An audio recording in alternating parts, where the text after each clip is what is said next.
doing? Good. You? I'm good. Hydrated? Trying. Yeah. Double fisting over there? Yeah. Earl Mitchell said you went with his suggestion to get at least one IV. Yeah. I had 2 IV bags yesterday. Okay. And I went with 1 IV bag this morning. Felt a little more sluggish today, so I think 2 was the go. I think 2, if I were to do it again, was the plan. I felt good yesterday, a little bit sluggish today, but good to get work in an environment that we don't usually get to have work in. So the training camp is California is probably some of the nicest weather you're going to get in the NFL. So to come out here and be able to work through the heat and kind of test yourself mentally is good for everybody. Do you feel it's your job as the veteran at your position to kind of make sure that everybody is, not flagging in the heat and focusing intense throughout all practices? Yeah, yes and no. I think there is responsibility as being a vet to kind of hold guys at standard, but I don't think at the same time you can be babysitting guys out there in practice. It's more of a you got to go out there and it should be your standard anyways. You shouldn't have to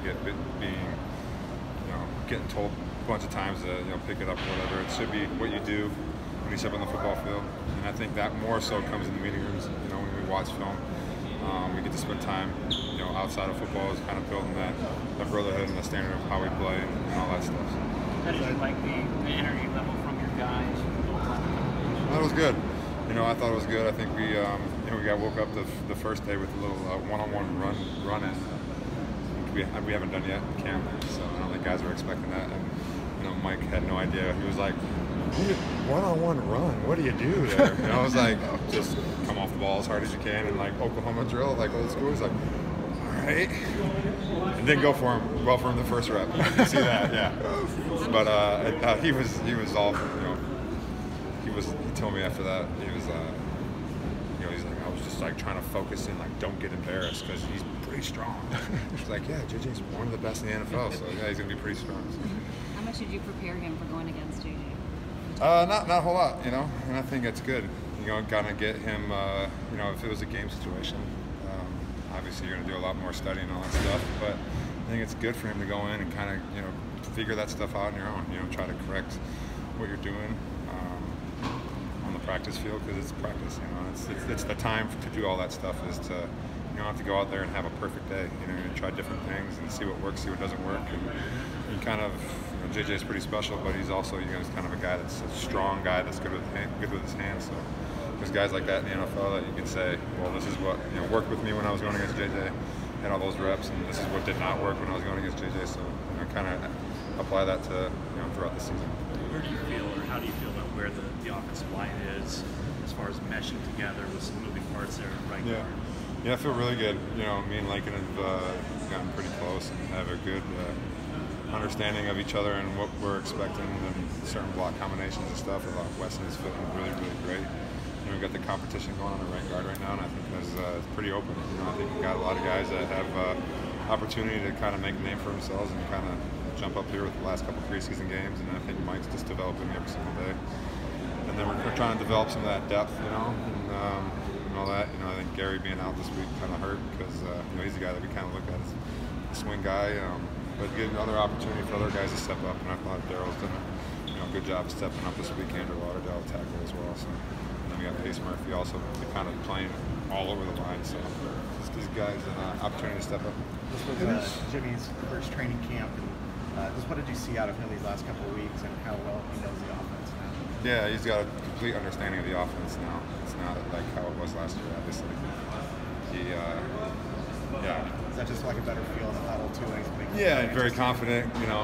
Doesn't sit there and try to just memorize the play call and then all right, let's see what happens now that I said it. It's just he understands what he's saying, obviously, and he's talking a lot more about what he expects out of the receivers and what he expects out of running backs and specific routes, and communicating with us and what we're doing on protections and all that stuff. So just an overall understanding and being in the same system for the second year. It's just been seeing improvement every day. What's the difference between one-on-one run and just like a standard pass rush one-on-one? Well, one-on-one run, there's no responsibility for the defense, so they're just going to come right down. It's not a realistic rep for the offensive line. They're just trying to sit there. They don't have any responsibilities on the gap. just old school Oklahoma drill football, which is interesting. And that's a drill you guys don't do. No, I mean, we do run individual drills. There's coaches that do it, but we haven't done it. It's the first time we've done it. Obviously, Lakin came in late last year and was able to pick up the offense quickly. But as far as the right guard situation, I mean, is there an ideal time where you'd like to see that settled so that you have that cohesion? No, because I mean, it's just up to the coaches and whatever they see fit. The best man won the job, and when we feel good. It's not like they're coming into a brand new situation. The thing with Lakin, that was pretty special what he did last year. He came in from a different team, had no understanding of what kind of room was, what our standard was, and adapted pretty easily, picked up the playbook. And then it was kind of like the feeling out period there for a few weeks with me and him.